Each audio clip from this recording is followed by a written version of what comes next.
think if we head back that way, we'll hit the trail. Come on, push me up the hill. So Jamie and I went out to Elbe, Washington recently, and we came to a realization, or I guess it was more of a reinforcement of an earlier realization. And that is that less capable vehicles can be more fun. Now hear me out. This old FJ40, it has a really small lift, all-terrain tires. It's got a limited slip differential in the back, stock, and no locker in the front, mostly stock rig. And Jamie's old CJ2a is all original, short of, he's got front and rear lockers now. So these rigs are mostly stock and between 40 and 80 years old.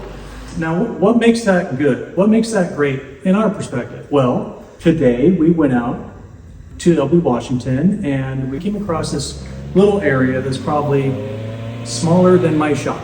And basically it was a little small row of trees with a road that went around them. And along that road, a small little hill. Just a probably 4 foot tall, sort of slimy, bare hill.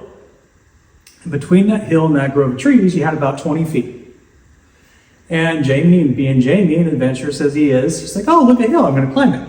And he didn't get up the first time, so he backed up and tried a different gear, and then he backed up and tried to get more speed, and back and forth, trying to climb this. And the entire time that was happening, he's grinning like crazy, happy as a clam, climbing this tiny little hill.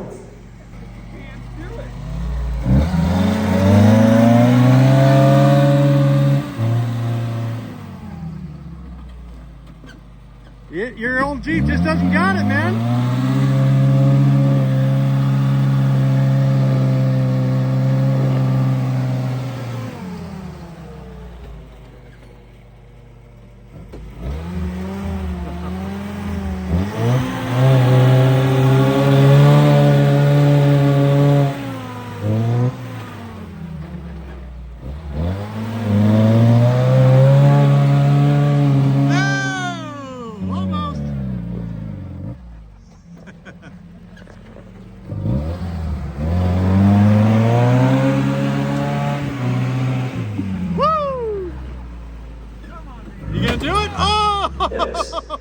This is not Moab, Utah. This is not, some awesome trail down on the Rubicon or Colorado or Arizona or anywhere else.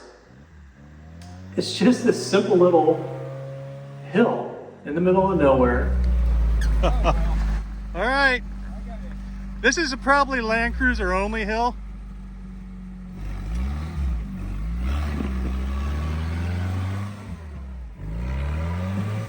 And that went on for, 5 minutes, and I filmed the whole thing. And when he was done, it was my turn. It's like, well, that looked like fun. I'm gonna give it a shot. Now, granted, my rig has significant more power. I think the old CJ2As have, 50 horsepower, 35 horsepower, something to the rear wheels. And this has a small block Chevy V8. It's just a crate motor. It's not beefed up, so it's probably got, 150 horsepower or something. It's quite a bit more. So that does give me an advantage in some areas. However, it's also much longer. It gets probably, 25% longer than Jamie and wider than Jamie's old CJ. And keep in mind, this is a tight little spot between a grove of trees and this little hill. So where Jamie could get little running starts to go up or try to get up this little hill, I could not.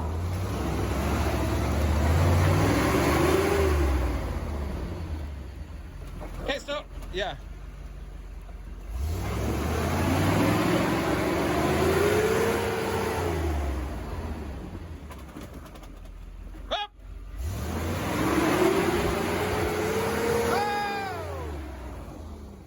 I basically had maybe 5 feet or less of running start area.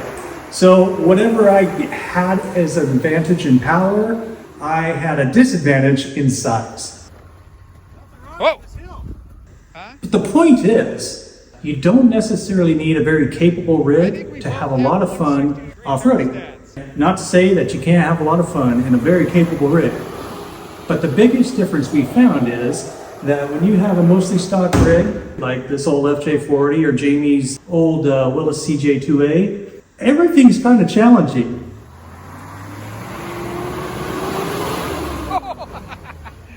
If this was lifted 6 inches and had 1-ton axles and 44-inch mud tires and front and rear lockers and everything else you could imagine, we would have blown by that at 50 miles an hour, wondering if there was anything interesting we could do in the area.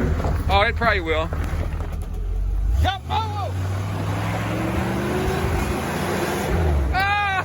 But because we don't have that, there's always interesting things to do in the area.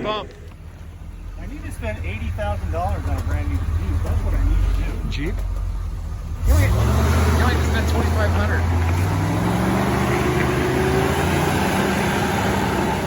As time goes on, the areas to explore keep shrinking, and some of that's due to people dumping garbage, poaching off season, or harvesting things that they weren't supposed to harvest, that sort of stuff. So there's more and more gates put up everywhere.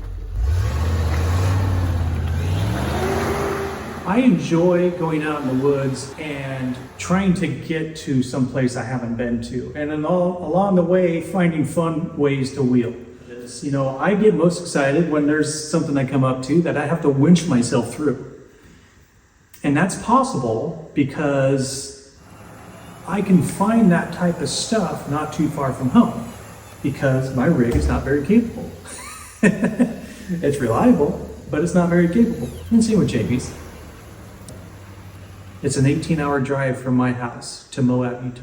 I don't want to have to do that to enjoy off-roading.